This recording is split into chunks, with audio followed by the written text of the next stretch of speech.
विठोबाची चरण जावे विठोबाची चरण जावे विठोबाची चरण जावे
विठोबाची चरण वेद अनंत बोलिला अर्थ इतुकाची साधिला विठोबाचे शरण जावे निजनिष्ठा नाम गावे संत महात्म्यांनी जेव्हा वेदाचा अभ्यास केला पाहिली पुराणे दांडोळी दर्शने अनेक ग्रंथांचा अभ्यास केला आणि अभ्यासाच्या अंती संत महात्म्यांच्या लक्षात आलं की शांत जीवन सुखी जीवन आनंदी जीवन जर आपल्याला जगायचं असेल तर याला एकच माध्यम आहे की ते म्हणजे भगवान परमात्म्याचं नामचिंतन करणं भगवंताचं नामस्मरण करणं आणि महाराज संत महात्म्यांच्या हे लक्षात आल्यानंतर साधू संत महात्मे नुसतं अभ्यास करून थांबत नाहीत तर ते प्रॅक्टिकल प्रात्यक्षिक अनुभवामध्ये आणण्याचा प्रयत्न करतात आणि ते अनुभवामध्ये आणतातही दिनरजनी हाची धंदा गोविंदाचे पोवाडे रात्र नकळे दिवस नकळे अंगी खेळे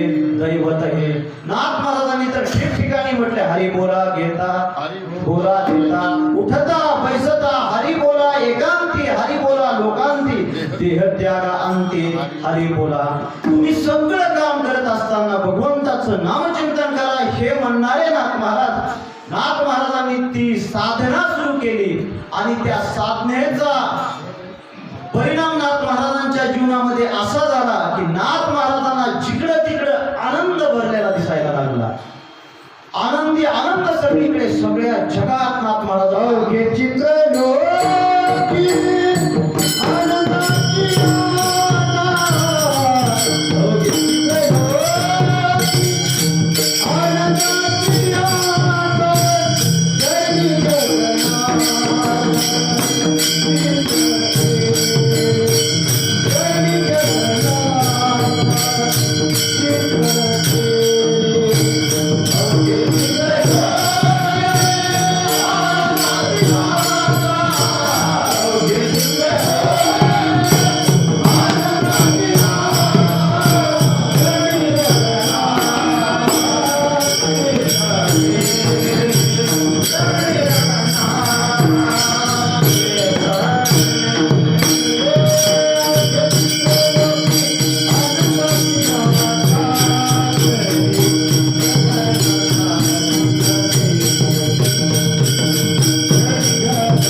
तिकडे नुसता आनंद दिसायला लागला.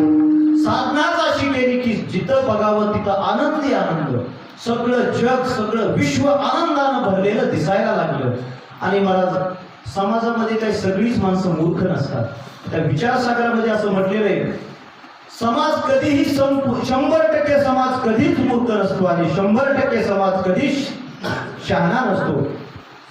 टक्केवारी फक्त कमी जास्त होत असते. 10% शहाणे असले तर 90% मूर्ख असतात, 90% शहाणे तर 10% मूर्ख असा प्रकार असतो. म्हणून समाजामध्ये सगळीच माणसं वेळी नसतात. असाच समाजामधून एका साधकाचं नाथ महाराजांकडे लक्ष गेलं. म्हणून नाथ महाराज एवढे आनंदी, एवढे समाधानी कसे दिसतात? नाथ महाराजांकडे आला, नाथ महाराजांचं दर्शन घेतलं आणि नाथ महाराजांना त्याने विचारलं, नाथ महाराज तुम्ही एवढे आनंदी, सुखी, समाधानी कसे तो नाथ महाराज? नाथ महाराजांनी सांगितलं, माझ्या घरी भरपूर पैसा आहे, माझ्या घरी भरपूर सुख संपत्ती, म्हणून मी सुखी का? नाही महाराज. नाथ महाराजांच्या घरी लौकिक दृष्टीनं भरपूर सुख संपत्ती होती. नाथ महाराजांना वारकरी संप्रदायामध्ये ऐश्वर्य संपन्न संत म्हटलं जातं, भरपूर श्रीमंती. पण नाथ महाराजांची बहिरंग श्रीमंती तर होतीच, पण नाथ महाराजांची अंतरंग श्रीमंती सुद्धा तेवढीच त्याच तोलामोलाची होती. असं म्हणतात, तुकोबारांचं स्पष्ट मत आहे, दोही बेवावरी ठेवू जाता हात, होय अपघात शरीराचा. माणूस जेव्हा दोन गोष्टी एकाच वेळेस करायला जातो त्यावेळेस दोन्ही गोष्टी होत नाहीत. चिडिया दो दो ना बनी. मनुष्याच्या जीवनामध्ये एकच गोष्ट कोणती तरी चांगल्या प्रकारची होत असते. एक तर शुद्ध परमार्थ होत असतो, नाहीतर वडापाव विघ्न तरी होत असतं.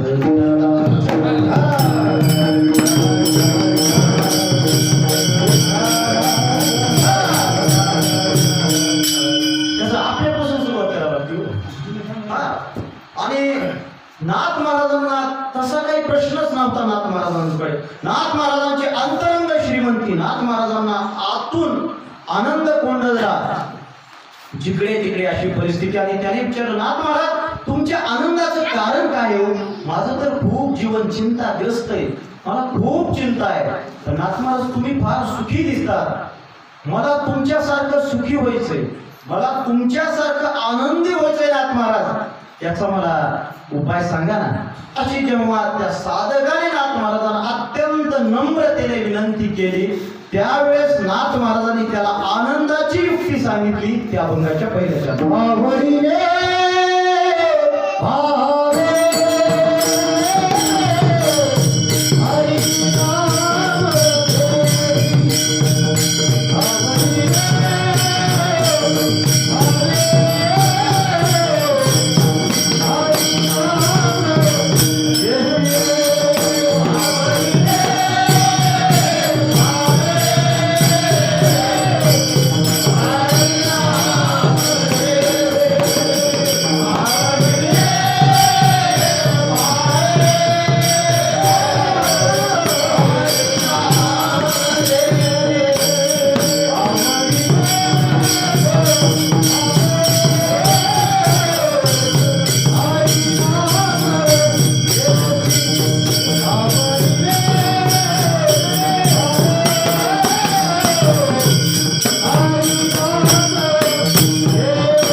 जीवन जगण्याचा.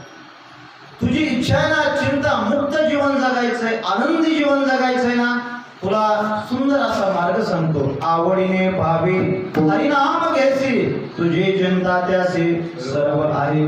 तू एकच काम कर, आवडीने अत्यंत प्रेमाने मनातून आवडीने भावे अत्यंत भावनेने श्रद्धेने भगवंताचं नामचिंतन कर. हरिनाम घेसे, तुझी चिंता त्यासी सर्व आहे. तू जर अत्यंत प्रेमाने जर त्याचं भजन केलंच, त्याचं नामस्मरण केलंच, तर तुझ्या जीवनामध्ये लौकिकही चिंता आणि पारमार्थिकही चिंता तोच करतो, तुला करायची गरज नाही.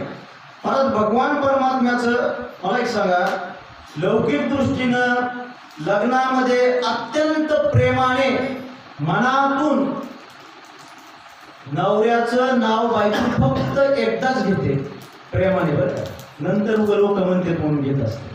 माझा आवाज येत आहे का? नाही तर मागे घोटाळा व्हायचा, मध्ये काहीतरी चालू होतं ऐकूच आलं नाही, कारण साऊंड इकडे थोडं. मला लग्नामध्ये अत्यंत प्रेमाने एकदाच नाव घेतलं जातं आणि लोक आग्रह करतात, होय किती नाव ए देखील. पण ते पहिलं एक वातावरण असतं, मला प्रेमाचं वातावरण असतं, लाजळूपणा असतो, पुन्हा निर्लज्जपणा कालांतराने मनानच होत असतो. पण सुरुवातीच्या काळात अत्यंत लाजळूपणा. नाव घ्या महाराज, मला काही नाव घेता येत नाही, पण कीर्तना पुरतं तरी पाठ करून घ्यावं लागतं. ए घेती नाव.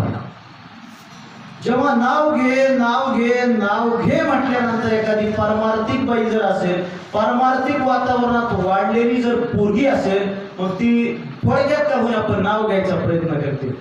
मग ते म्हणणार महादेवाच्या पिंडीवर बेल वाहते उभ्यानं, त्याला वाटून आमच्या त्यांचं नाव घेते, तुमच्या सगळ्यांचा मान राखून. महाराज तेवढंच नाव घेते, आयुष्यात कोणाकोणाचा मान राखत नाही. पण तेवढ्याच नावाचा परिणाम असा होतो की तुकाराम महाराज म्हणतात, आयुष्यभर ही गाढव म्हणून राहतं.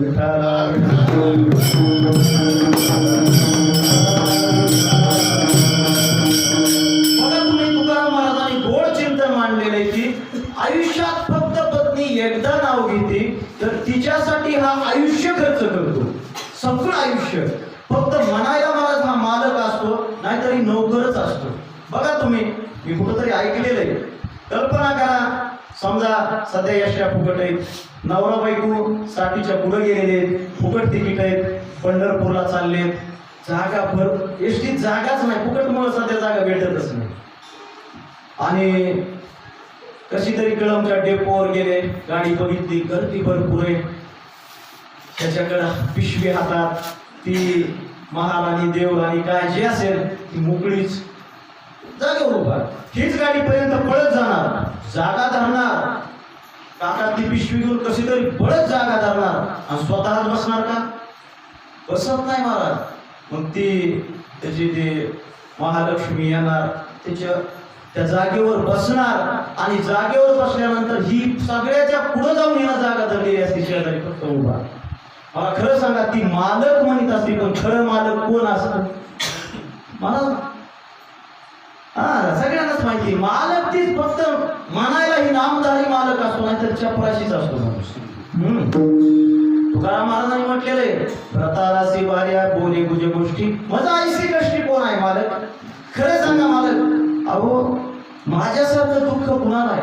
तुम्हाला काय माहिती, तुम्ही सकाळी घरातून निघून जाता, तुमच्या घरात माणसं काही शहाणी नाही, ती सगळी चोर आहेत घरातली. तुकाराम महाराजांनी म्हटले सगळी जोर आहे. मला तुम्ही एकटेच कमवता, सगळे तुमच्या जीवावर बसून खाते.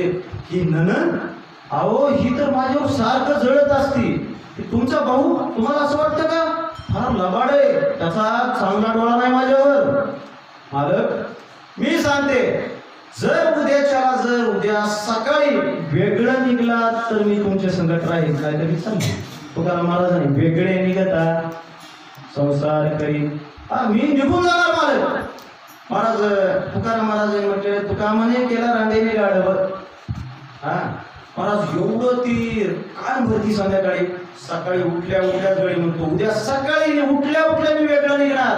बरं वेगळं निघाल्यानंतर काय करील? घराची प्रगती करील का? उठल्या उठल्या कळमला सोनार लाईनीत जाणार, तुला सुंदर असे दागिने बनविणार. तुकाराम महाराजांनीच म्हटलेले, मी काही सांगत नाही पदार्थ.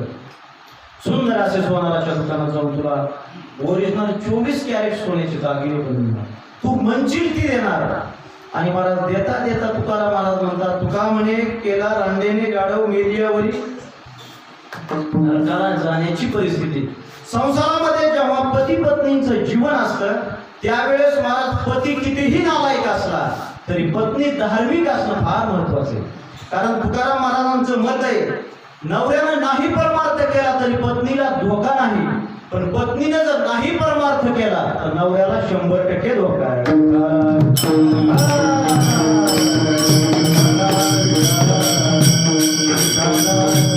बघा, एखाद्या कुटुंबामध्ये एखादी माता माऊली धार्मिक असू द्या, भजन पूजन परमार्थ करणारी असू द्या, आचरणशील असू द्या, त्या घरावर चांगला परिणाम होतो.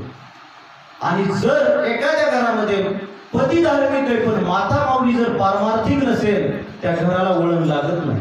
कारण घराची सगळी जबाबदारी माता माऊलीकडे असते.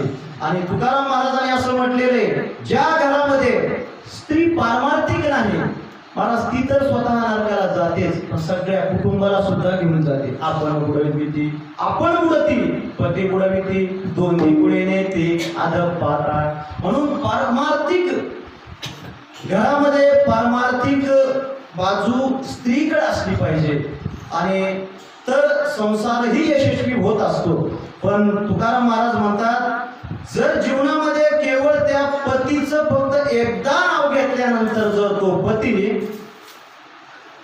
ज्यांनी आपल्याला जन्म दिला त्या आई वडिलांसोबत विरोध करून फक्त पत्नीच ऐकत असेल, फक्त परिणाम एकदा नाव घेतलेला आहे.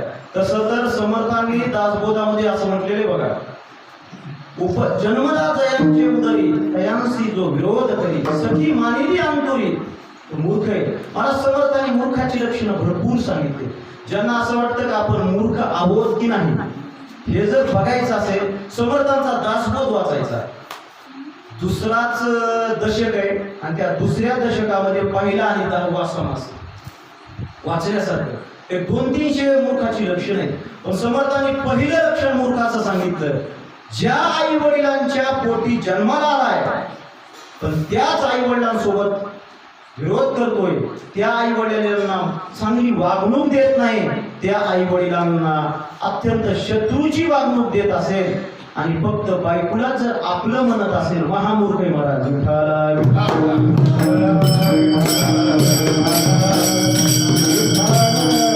एवढा महामूर्खपणा करून सुद्धा जो माणूस पत्नीच ऐकतो आणि तिच्यासाठी आपलं संपूर्ण आयुष्य देतो, तो फक्त नाव घेतलेला परिणाम. जर मग साध्या पत्नीसाठी माणूस आयुष्य खर्च करत असेल का तर तिनं आपलं नाव घेतलंय, मग आपण जर भगवान परमात्म्याचं मनातून नामचिंतन केलं, महाराज भगवान परमात्मा आपली चिंता करणार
नाथ महाराज त्याला सांगतात, बाबा तू फक्त भगवंताचं अत्यंत प्रेमाने नामस्मरण करत जा.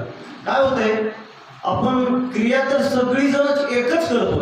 आता कल्पना करा, या ठिकाणी आपण सगळी जण, कुणी कीर्तन ऐकायला आलंय, कुणी कीर्तन करायला आलंय, कुणी भजन करायला आलंय, कुणी मृदंग वाजवायला आलंय, सगळी जण आपापल्या काहीतरी करण्यासाठी आले, क्रिया क्रिया सगळ्यांची एक जरी असली तरी फल एक कुणालाच नाही. कारण इथं कीर्तनाला येणाऱ्यांचा काहींचा उद्देश आहे. समजा कीर्तनकाराचा उद्देश काय नाही, रणजित महाराज कीर्तन करा म्हणजे म्हणून करायचं, देवाची भक्ती म्हणून नाही, फल काहीच नाही. गणेश महाराज मृदंग वाजवाय का आले, मनात आवड काहीच नाही, पण रणजित महाराज म्हणलेत म्हणून की आपल्याला मृदंग वाजवायचा, फल काहीच नाही. अशोक महाराज 8 दिवसाची तिथली सेवा सोडून आज इथं आले, का आले, महाराज म्हणलेत म्हणून आले, फल काहीच नाही. श्री बी नाही, फल बी नाही. बरं का, म्हणजे प्रत्येकाचा उद्देश वेगवेगळा आहे. बाहेर जाऊन भजनी मंडळी आले, चला कीर्तन आपल्याला ऐकायचं, काहीतरी आपल्याला कीर्तनामध्ये ऐकायला नवं जुनं भेटल, त्या उद्देशाने आपण सगळेजण ऐकायला आलेलो आहोत. जरी क्रिया तीच असली तरी त्याच्यामध्ये असलेला प्रेमाचा भाव बदलला की फल बदललं. आपण क्रिया नामचिंतन सगळेच करतो, भजन सगळेच करतो, पण आवडीने, आवड वेगवेगळी, आवडीने काही केलं मला काहीही फलिद्रूप होतं, आणि आवड नसताना काहीही करा काही फल भेटत नाही. आवडीने भावे, आवड आहे, प्रेम आहे, पण श्रद्धाच नाही. प्रेमाने करतोय पण श्रद्धा नाही, प्रेम आहे पण श्रद्धा एवढी टिकत नाही. नाथ महाराजांचं मत आहे, तू आवडीने तर कर, प्रेमानं भगवंताचं नामचिंतन कर, पण श्रद्धेनं सुद्धा कर. आवडीने भावे हरिनाम घेसे. जर तू भगवान परमात्म्याचं अत्यंत प्रेमाने, श्रद्धेने, भावनेने नामस्मरण केलंच तर परिणाम काय होईल, तुझे चिंता त्यासे सर्व आहे. तुझी सर्व चिंता तो भगवान परमात्मा करणार आहे. पण आठ एवढीच आहे की नामस्मरण केलं पाहिजे. आपण परमार्थ करतो अथवा न करतो मला माहित नाही, पण मी तर करत नाही, त्याच्यात काहीच वाद नाही. पण जर आपल्या सगळ्या चिंता भगवान परमात्म्याने पूर्ण व्हाव्या, कराव्यात, भगवंताने आपली चिंता व्हावी वाटत असेल तर ज्ञानोबरांचं मत आहे की आपण पहिली गोष्ट आधी शुद्ध भक्त झालं पाहिजे. भगवान स्वतः गीतेमध्ये म्हणतात, माझे भक्त जेव्हा मला अनन्य भावाने मला शरण येतील त्यावेळेसच मी त्यांचं सगळी चिंता दूर करीन. ते एक वटुनी जी एक क्षणी अनुसरले का माझी वाहणी, तेव्हाच दयांची चिंतवणी मजची पडली. ज्या दिवशी सगळे मार्ग सोडून माझ्या एकट्याच्याच मार्गाने माझे भक्त येतील, त्या दिवशी त्या भक्ताच्या जीवनातील लौकिक चिंता आणि पारमार्थिक चिंता सगळी पूर्ण करण्याची जबाबदारी माझी.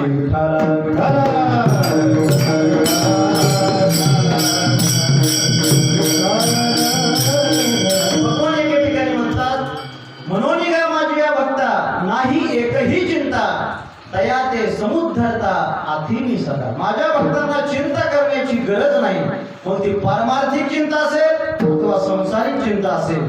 पारमार्थिक चिंता पारमार्थिक लोकांना असतेच. गोपाराय म्हणतात, कायमी उद्धार पावेन, काय कृपा करील नारायण. ऐसे तुम्ही सांगा संत जन करा समाधान, माझा उद्धार कसा होईल, मला शुद्ध जीवन कसं जगता येईल, मला स्वच्छ जीवन कसं जगता येईल, मला स्वच्छ संगतीत जीवन कसं जगता येईल, संत महात्म्यांनी मला सांगा.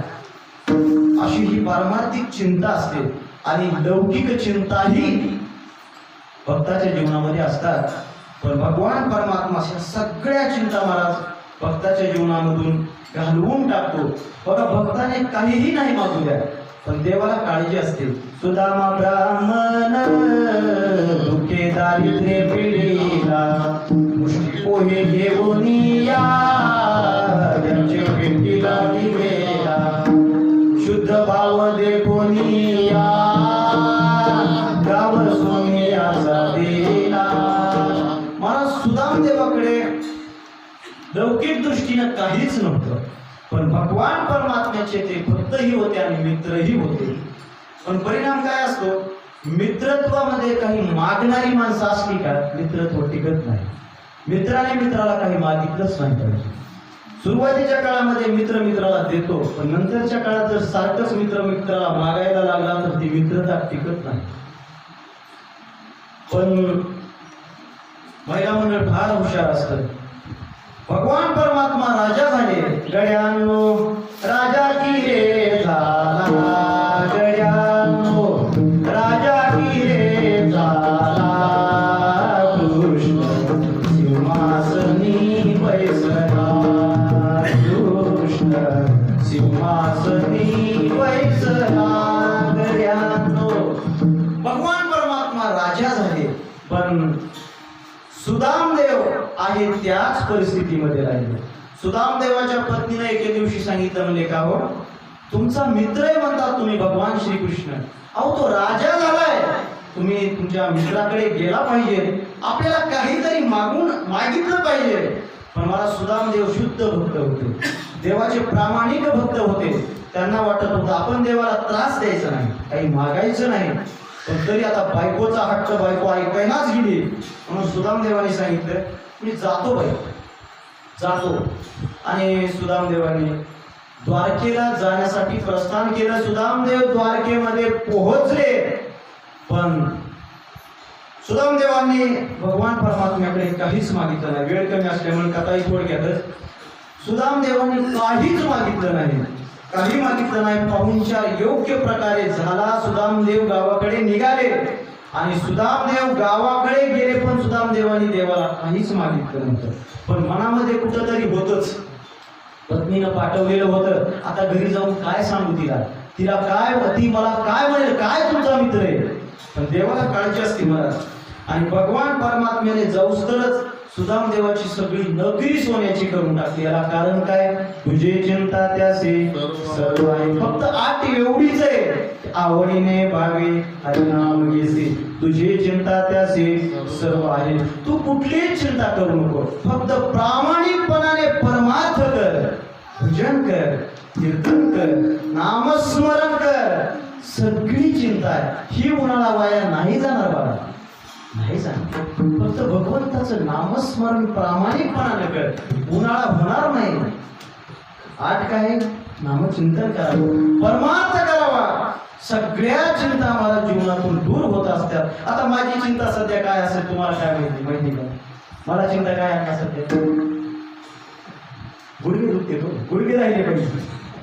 सध्या मोठी माझी चिंता आहे की काय, गुडघे दुखतात. आता गणेश महाराजांना जर विचारलं मला तुमची चिंता काय आहे सध्या, कायमी उद्धार पावेन, ही चिंता आहे का? कधी करशील वैशाखात, अशा प्रकारची चिंता. म्हणजे अनेकांच्या अनेक प्रकारच्या चिंता असू शकतात. आता समजा आबा इथं बसले, आबांची चिंता काय आहे सध्या मनामध्ये, मला उभा राहून चाल कधी म्हणता येईल, पण खाली बसल्यात चाल म्हणता कशी, म्हणजे अनेकांच्या अनेक प्रकारच्या चिंता आहेत. पण ह्या सगळ्या चिंता जर दूर करायच्या असतील तर याला एकच औषध आहे की भगवान परमात्म्याचं नामचिंतन. विठाला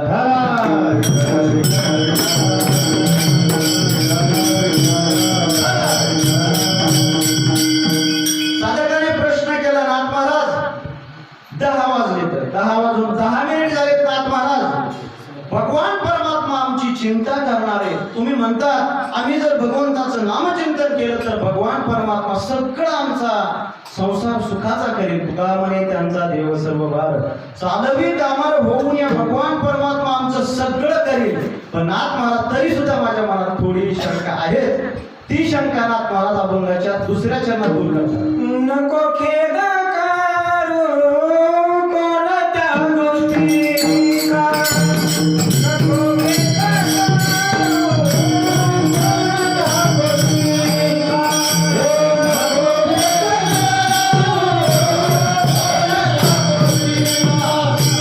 नको खेद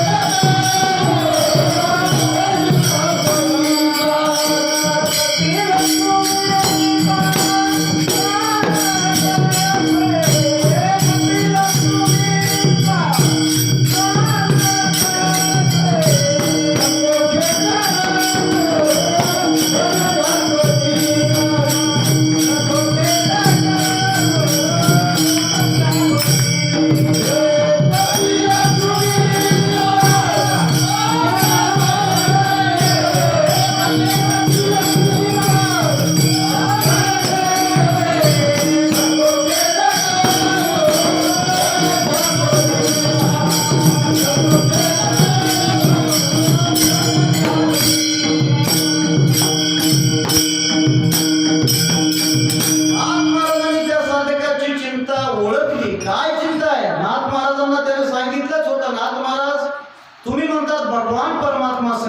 चिंता दूर करील. पण नाथ महाराज तरी सुद्धा माझी शंका आहे की खरोखरच माझ्या चिंता दूर होईल तर मला असा खेद वाटतो. नाथ महाराजांनी सांगितलं बाळा खेद करू नको. काय चिंतेमध्ये आणि खेदामध्ये फरक आहे. माणसाला चिंता काय करत असते क्षणाक्षणाला जाळत राहते. कुठलीही चिंता असू द्या क्षणाक्षणाला जाळत राहते आणि खेद माणसाला क्षणाक्षणाला तोडत राहतो. माणसाला चिंता एक वेळ परवडली पण खेद नाही पडला. माणूस एकदा जर आयुष्यामधून तुटला तर पुन्हा जुटणं सोपं नाही. म्हणून तू खेद करू नको खेद करू कोणत्या गोष्टीचा. तुझ्या जीवनामध्ये ज्या ज्या गोष्टी होतील त्या गोष्टींचा तू खेद करू नको. चलत चलत नाथ महाराजांनी शब्द वापरला की गोष्ट. महाराज गोष्टीमध्ये काहीच खरं नसतं. इतिहासामध्ये सगळ्या गोष्टी खऱ्या असतात पण गोष्टीमध्ये कुठलीच गोष्ट खरी नसते. एक राजा होता. त्या राजाला 100 बायका होत्या. त्या राजाला 1000 मुलं होते आणि त्याचं गाव कुठं होतं? 8 पाट नगर होतं. आता हे 8 पाट नगर कुठं होतं असा जर पत्ता कुणाला विचारला ते म्हणतात आम्हाला माहित नाही बा. म्हणजे गोष्टीतली कुठलीच गोष्ट खरी नसते. पण जर असं विचारलं छत्रपती शिवाजी महाराजांचा जन्म कुठं झाला? कुठं? शिवनेरी किल्ल्यावर झाला. छत्रपती शिवाजी महाराजांची पहिली राजधानी कुठं होती?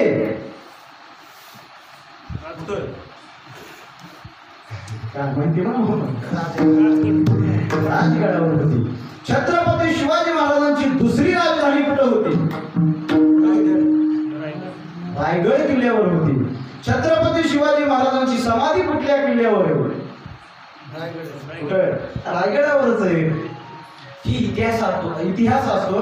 इतिहासामध्ये खोटं काहीच नसतं आणि गोष्टीमध्ये सगळं खोटच असतं. म्हणून ज्या या लौकिक दृष्टीने हे जस पसारा दिसतोय हा खोटा आहे आणि तू या खोट्या गोष्टींचा खेद करू नको खेद करू कोणत्या गोष्टीचा. आणि जरी तू खेद करीत असलास तरी नाथ महाराज सांगतात पती लक्ष्मीचा. अरे तो भगवान परमात्मा लक्ष्मीचा पती त्याच्याकडे काय कमी? नाथ महाराजांनी लक्ष्मीचा पती म्हटलं ते फार जाणीवपूर्वक. भक्ताला जर असं वाटलं तर माझ्या लौकिक जीवनामध्ये मला सुखसंपन्नता नाही ते कशी मिळेल तर तू फक्त भगवंताची भक्ती कर. कारण तू लक्ष्मीचा पती तुझ्या जीवनात काहीच कमतरता येणार नाही आणि तो सगळं जाणतोय. पती लक्ष्मीचा भक्ताने मला जीवनामध्ये कुठलीही इच्छा उत्पन्न करू द्या.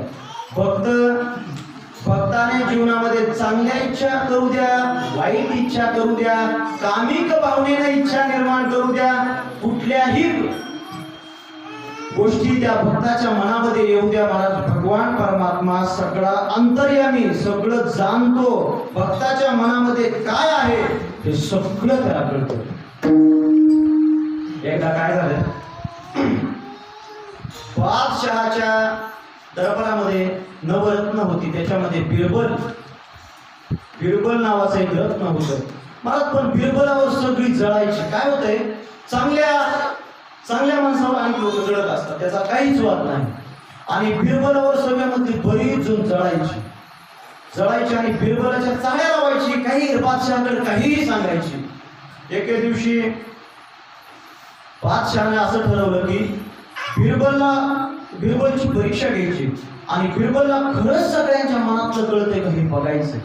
सभा भरवली दरबार भरवला आणि बिरबलला बोलवलं. बिरबल तुझं असं मत आहे का की तुला सगळ्यांच्या मनामधलं कळतं? म्हणजे राजे मला कळत नाही पण मला कळतही.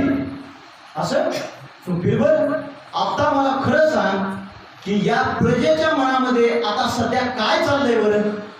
आज बिरबल हुशार हजर जबाबी.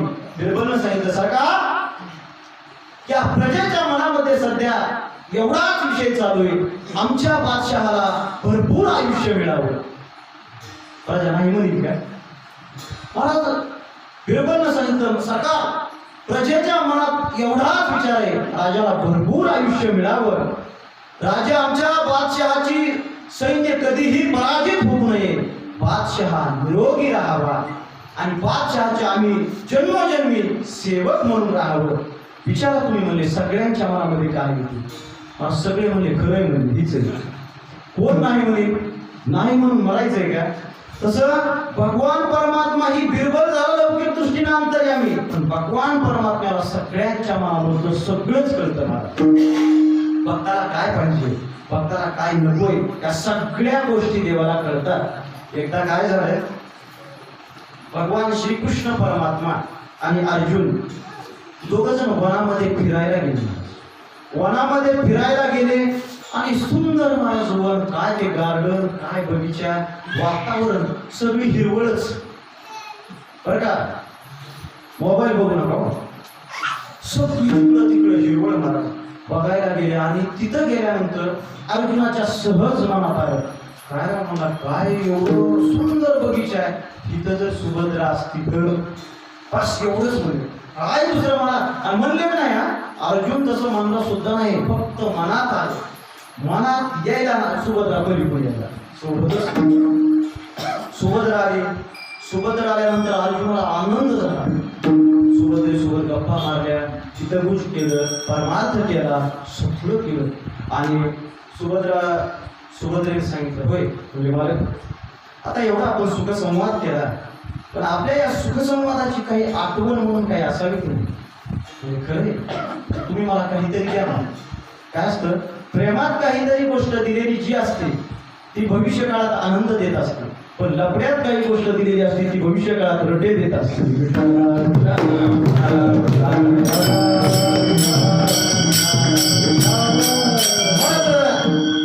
सुभद्रेला अर्जुनाने पटकून स्वतःच्या हातातली अंगठी काढली आणि सुभद्रेला भेट म्हणून दिली. भेट म्हणून दिली आणि अर्जुनाने सांगितलं, आता तुझा आता भगवान परमात्मा येईल माणूस तर सुभद्रा नुसतं जा गेले कारण भगवान परमात्म्याने यायला एकच कारण स्वतः भगवान परमात्मा सुभद्रा झालेली झालं. तिथून अर्जुनाने सांगितलं, देवा उशीर झालाय, आपण जायला पाहिजे राजवाड्यामध्ये. आले दोघ जण. दुसऱ्या दिवशी सभेमध्ये बसल्यानंतर भगवान श्रीकृष्ण परमात्मा बोलायला लागले अर्जुनाला, अर्जुना मी सांगतो, अर्जुना लक्षात ठेव. अर्जुनाकडे बोट करू भगवान परमात्मा पुन्हा पुन्हा बोलायला लागले. अर्जुनाच्या लक्षातच येईल, पुन्हा बोट करायचं. बोट केलं की अर्जुनाच्या लक्षात म्हणजे अंगठी तर आपली दिसतीये. कसं काय? अर्जुन गप तिथं तेवढ्या पुरता गप बसला, पण सभा संपली पटकन सुभद्रेकडे, सुभद्रा कालची अंगठी कुठे? म्हणजे कालची अंगठी? अगं म्हणजे तुला मी काल वनामध्ये दिले. कुठलं वन, कुठली अंगठी? मला काहीच माहित नाही. अगं सुभद्रा लक्षात आण, काल आपण एवढं हितगुज केलं, एवढ्या प्रेमाच्या गप्पा मारल्या, मी तुला तिथं प्रेमाची आठवण म्हणून अंगठी दिली होती ग. म्हणजे बघा मी काल इथंच होते, मी राजवाड्याच्या बाहेर चुकून सुद्धा गेलेले नाही. मग अर्जुनाची ट्यूब पिटली. अर्जुनाने अंतर्मनाला चांगलं की सगळं तो भगवान परमात्माच होता.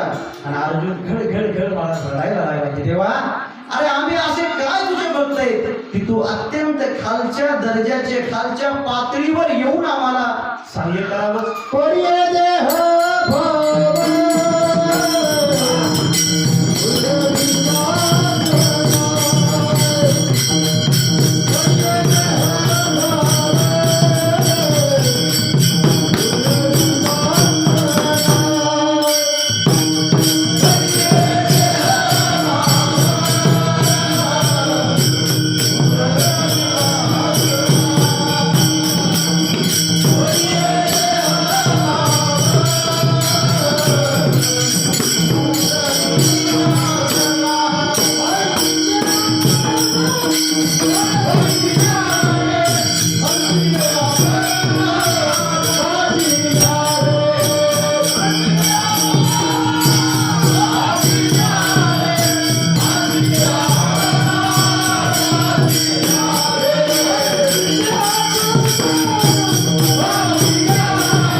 करू द्या. पण ये देह भाव पुरवी वासना, भक्ताने कामिक वासना करू द्या, भगवान परमात्मा पूर्ण करतो. आणि भक्ताने चांगली शुद्ध वासनाही करू द्या, शुद्ध वासनेची इच्छा करू द्या, ती वासना त्या भक्ताची देव पूर्ण करतोच. अर्जुनाने का चांगली वासना केली का? कामिक वासना होती, पण देवाने तिथं स्वतः पूर्ण केली. म्हणून भगवान परमात्मा भक्ताच्या जीवनामध्ये कुठलीही गोष्ट असली तरी त्याला कळतं, तो जाणतो, तो जाणताय. पण तरी नाथ महाराजांकडे आलेला जो साधक आहे त्याने नाथ महाराजांना पुन्हा प्रश्न केला, नाथ महाराज तुम्ही म्हणता भगवान परमात्म्याचं नामचिंतन केलं, नामस्मरण केलं तर चिंता नाहीशी होईल, खेद नाहीसा होईल का? तर तो लक्ष्मीचा पती, तो सगळं जाणतोय. नाथ महाराज हे जरी खरं असलं पण मला एवढी आणखी नाही शंका जात नाही की भगवान परमात्मा माझा खरंच सांभाळ करील का? ओळखलं जीवाचा करी तो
सगळेजण परमार्थच करतात का? पण सगळ्यांना चांगलं वागणारा, वाईट वागणारा, दारू पिणारा, न पिणारा, माळ घालणारा, न घालणारा, पंढरीला जाणारा, न जाणारा, परमार्थ करणारा अथवा न करणारा, सगळ्या जीवांचा करी तो सांभाळ. तो भगवान परमात्मा सगळ्यांना सांभाळतोच की नाही? मग तुझं मोकलील ऐसे नाही. अरे तू तर त्याची भक्ती करतोस, तू तर परमार्थ करतोस, तुझ्याकडे तो दुर्लक्ष करेल का? असं होणार नाही. नाथ महाराज माझ्याकडे भगवान परमात्मा दुर्लक्ष करणार नाही म्हणतात. तुम्ही कसं राहायला पाहिजे? जैशी स्थिती आहे तैशा परी आहे, कौतुक तूप आहे संचिताचे. अरे ज्या पद्धतीनं तुझ्या वाट्याला तुझं कर्म आले, ज्याप्रमाणे तुझं प्रारब्ध आहे त्याप्रमाणे तू जीवनामध्ये राहायला शिक. आणि फक्त लांबून आनंदाने बघत राहा, कौतुक तूप आहे संचिताचे. म्हणजे जैशी स्थिती आहे तैशा परी आहे, म्हणजे निव्वळच नाही तसंच राहायचं का? असं नाही. म्हणजे काहीच करायचं नाही. ठेविले अनंते तैसेची राहावे, चित्त असू द्यावे समाधान. महाराज विद्वानांचा वाद आहे तुकाराम महाराजांच्या या प्रमाणावर. साधू संतांनी लोक आळशी बनविले असं त्यांचं म्हणणं आहे. का? ठेविले अनंते तैसे राहावे, चित्ती असू द्यावे समाधान. आळशी लोकांनी या प्रमाणाचा गैरअर्थ केला. आळशी लोक सहज बघा, ज्यांच्याकडे काहीच कर्तृत्व नसतं, काही करण्याची ताकद नसते, त्यांना ही प्रमाण पाठ असतात. महाराज काही करायचं नसतं, कशाला झटपट करायचे? ठेविले अनंते तैसेची राहावे. भगवान परमात्म्याने ज्या स्थितीमध्ये ठेवलंय त्या स्थितीमध्ये आपलं जीवन जगावं असं आळशी लोकांचं मत असतं. पण नाथ महाराजांना हे सांगायचं नाही. जैशी स्थिती आहे तैशा परी राहे, याचा अर्थ प्रयत्न करायचाच नाही का? प्रयत्न करायचा, प्रयत्न आटोकाट करायचा. पण प्रयत्न करूनही आपल्याला जर यश प्राप्त होत नसेल तर आपण तो भाग प्रारब्धावर सोडून द्यायचा. गजनातनी भोग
ज्याप्रमाणे तुला आयुष्य प्राप्त झाले, जी परिस्थिती तुझ्या समोर उत्पन्न आहे त्या परिस्थितीमध्ये तू राहा. जैशी स्थिती आहे तैशा परी आहे. आणि लांबून महाराज आपल्या संचिताचं कौतुक बघायचं असतं. प्रयत्न पूर्ण करूनही एखादी गोष्ट मिळत नसेल तर आपण असं समजायचं आपल्या नशिबामध्ये प्रारब्धामध्ये ही नाही, आणि प्रयत्न न करताही मिळत असेल समजायचं आपल्या ह्या प्रारब्धाचं फळ आहे. पण याचा अर्थ प्रारब्ध सगळं प्रारब्धावर सोडायचं आणि प्रयत्न करायचे सोडून द्यायचे का? द्यायचे नाही. प्रयत्न भरपूर करायचे, पण नाही हाती लागलं की सोडून प्रारब्धावर देऊन प्रारब्धाकडे बघत राहायचं. नाथ महाराजांनी सांगितलं. आणि संचित म्हणजे काय? संचित म्हणजे काय? जे आपण पूर्वजन्मामध्ये पुण्य केलं असेल, पाप केलं असेल त्याला संचित म्हटलं जातं. आपल्या भाषेमध्ये कल्पना करा की घरी कोटीमध्ये भरून ठेवलेले, कणगीमध्ये भरून ठेवलेले दाणे म्हणजे संचित. आणि त्या संचितातच मग चांगली ज्वारी असली तर चांगलं खात राहायचं, निवळच पिवळं खराब झालेलं असलं तर तीच काढायचं आणि तेच खात राहायचं. पाप असेल पाप भोगायचं, पुण्य असेल पुण्य भोगायचं. पण कौतुकातूप आहे संचिताच्या आनंदानं.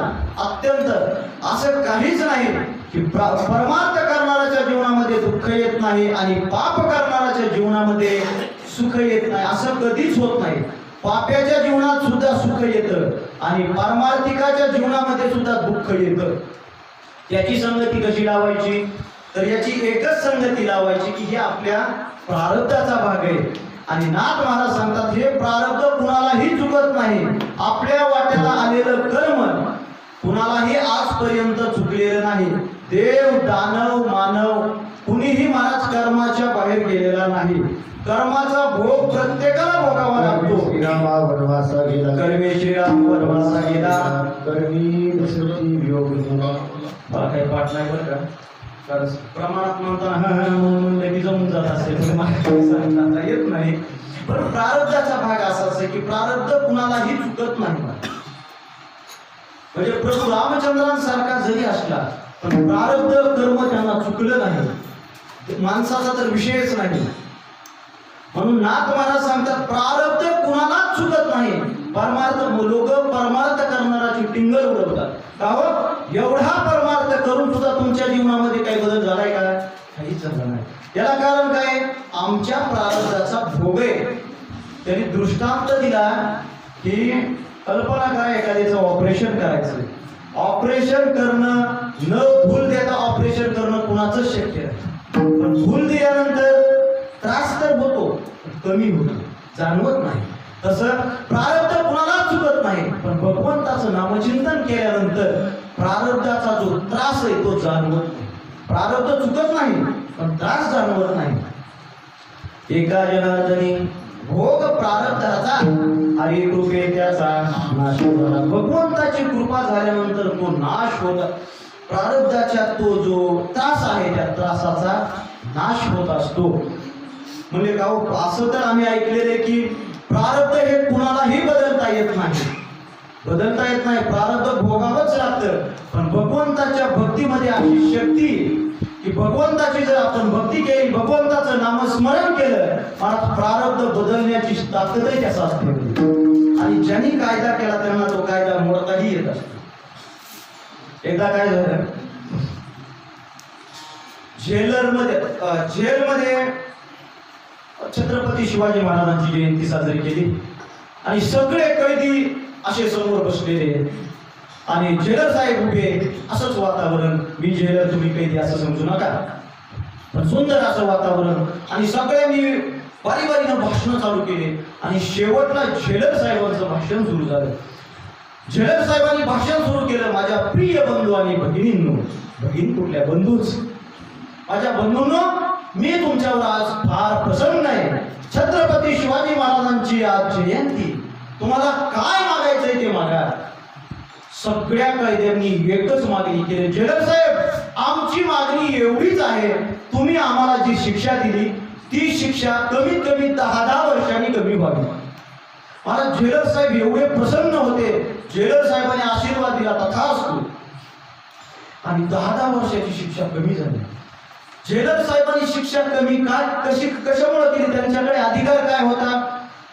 झेलर साहेबांनीच त्यांना समजा शिक्षा दिलेली होती, कमी करण्याचाही अधिकार त्यांच्याकडेच होता. तसं भगवान परमात्म्यानेच प्रारब्धाची निर्मिती केली. भगवान परमात्माच कमीही करू शकतो, प्रारब्धाचा नाशही करू शकतो. पण ही शक्ती कधी प्राप्त होते?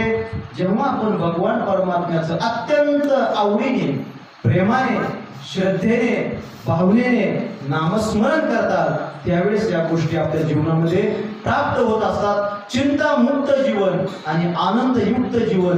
चिंता जाऊन जीवनामध्ये आनंद निर्माण होत असतो. त्याच्यासाठी एकच आट आहे, हरिमुखे गाता हरपळी चिंता, त्या नाही मागुता जन्म घेणे ज्ञानेश्वर.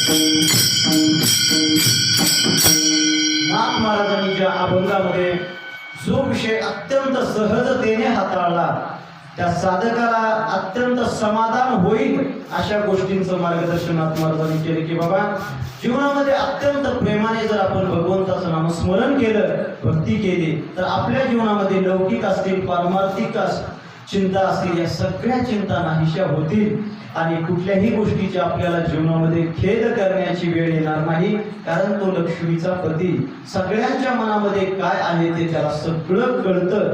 तो सगळ्यांना सांभाळतोय. मग आपल्या भक्ताला दूर लोटील का? लोटणार नाही.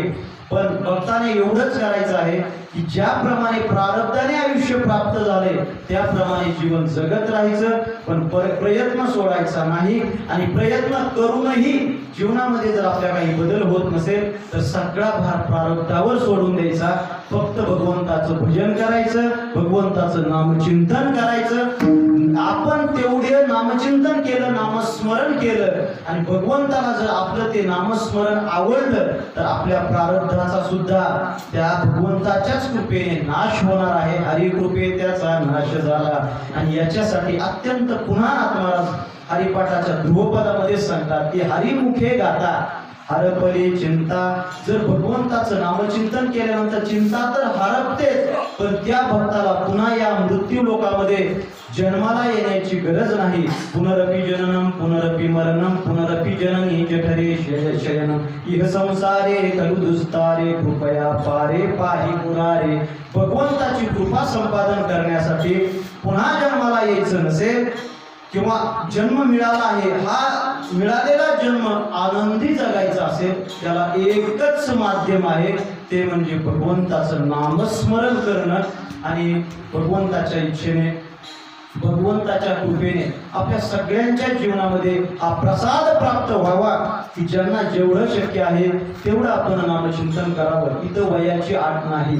लहान मुलगाही नामचिंतन करू शकतो आणि म्हातारा माणूसही नामचिंतन करू शकतो. आणि आपल्या जीवनामध्ये, राहिलेल्या जीवनामध्ये का होईना आपण आनंद शोधण्याचा प्रयत्न करू शकतो. काय असतं, पण याच्यासाठी हे सगळं चिंतन घडण्यासाठी तुकाराम महाराजांचं स्पष्ट मत आहे की आपल्या जीवनामध्ये आपण संगतीला सुद्धा महत्व दिलं पाहिजे. तुका म्हणे करू ऐशियाचा संग जेणे नव्हे भंग चिंतनाचा. आपल्या जीवनामध्ये जर चिंतनाचा भंग होत असेल, आपण ज्या घटकांच्या संगतीमध्ये गेल्यानंतर आपल्या जीवनामध्ये विकृती निर्माण होत असेल, त्या संगतीपासून आपण आनंदाने दूर झालं पाहिजे. रत्न जरी असलं आणि रत्न जर ढेकणाच्या संगतीमध्ये गेलं तर कालांतराने त्या रत्नाचा सुद्धा चुरा होत असतो.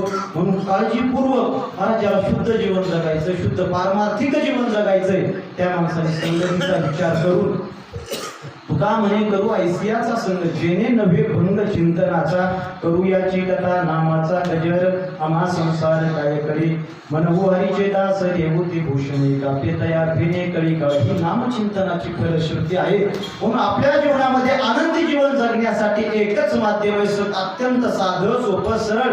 नाथ महाराजांनी सांगितलेलं साधन म्हणजे भगवंताचं नामचिंतन. तुकाराम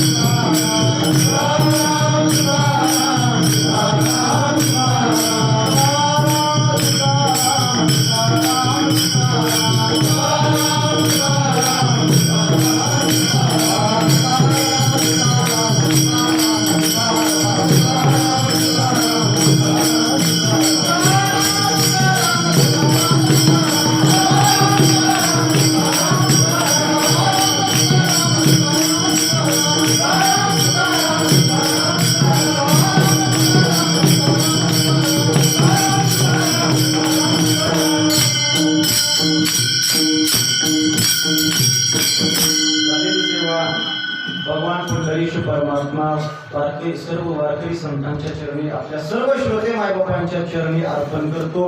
आणि जाता जाता भगवान परमात्म्याकडे आपण सगळेजण एकच प्रार्थना करू की देवा, या मुळे कुटुंबामधून एका वर्षामध्ये चांगली तरुण व्यक्तिमत्व, 2 व्यक्तिमत्व गेली. वैकुंठवासी सुभाषराव अप्पाराव मुळे, आता ताते, आणि वैकुंठवासी विक्रम अप्पाराव मुळे अर्थात भाऊ. दोघं भाऊ एका वर्षामध्ये गेले. तरी आपण देवाकडे एवढीच प्रार्थना करू की देवा, त्यांना तुमच्या चरणाजवळ जागा द्या आणि त्यांच्या कुटुंबियांना या दुःखातून सावरण्याची आणि पुन्हा पारमार्थिक जीवन जगण्याची अत्यंत उदंड अशी शक्ती द्या. एवढीच भगवान परमात्म्याच्या चरणी प्रार्थना करून मी सेवेला याच ठिकाणी पूर्ण विराम देतो.